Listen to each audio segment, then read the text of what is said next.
Welcome to IPL news.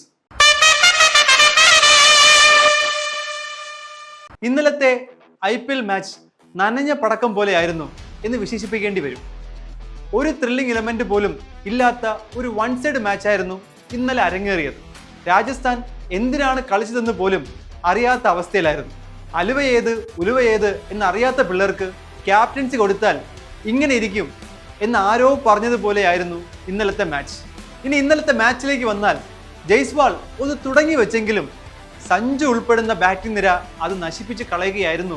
അവസാനം ധ്രുവ് ജുറൽ അടങ്ങുന്ന സംഘം തട്ടിയും മുട്ടിയും 151-ൽ 9 എന്ന രീതിയിൽ സ്കോർ എത്തിച്ചു. മറുപടി ബാറ്റിംഗിന് ഇറങ്ങിയ കൊൽക്കത്ത ഡീകോക്കിന്റെ അപാര ഇന്നിംഗ്സിന്റെ മികവിൽ ഒരു തരത്തിലും തോൽവിയുടെ ഒരു ഭയവും ഇല്ലാതെ തന്നെ ലക്ഷ്യത്തിലേക്ക് എത്തി. രാജസ്ഥാൻ ബോളേഴ്സ് കളി ജയിക്കേണ്ടതായ ഒരു അവസരം പോലും ഉണ്ടാക്കിയില്ല എന്ന് പറയാതിരിക്കാൻ വയ്യ. 97 റൺസ് നോട്ട് ഔട്ടായി പ്ലെയർ ഓഫ് ദി മാച്ച് ആയാണ് കൊൽക്കത്തയ്ക്ക് വേണ്ടി ഡീകോക്ക് വിജയം നേടിക്കൊടുത്തത്.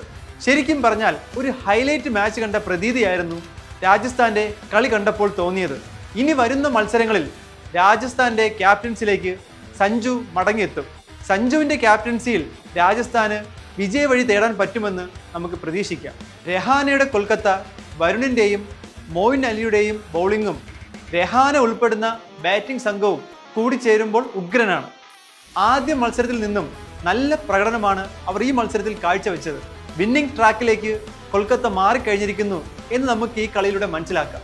ഇന്നത്തെ മാച്ചിലേക്ക് വരികയാണെങ്കിൽ ആദ്യ കളി വിജയിച്ച ടീമായ സൺറൈസേഴ്സ് ഹൈദരാബാദും ആദ്യ കളി തോറ്റ ടീമായ പന്തിന്റെ ലക്നൗ സൂപ്പർ ജയൻസുമാണ് തമ്മിൽ ഏറ്റുമുട്ടുന്നത്. വമ്പൻ ടോട്ടലുകൾ അടിച്ചുകൂട്ടാനുള്ള കഴിവാണ് സൺറൈസേഴ്സ് ഹൈദരാബാദിന്റെ പ്രത്യേകത. സൺറൈസേഴ്സ് ആണ് ആദ്യം ബാറ്റ് ചെയ്യുന്നതെങ്കിൽ അവരെ പിടിച്ചു കെട്ടുക പന്തിനും കൂട്ടർക്കും അത്ര എളുപ്പമാവില്ല.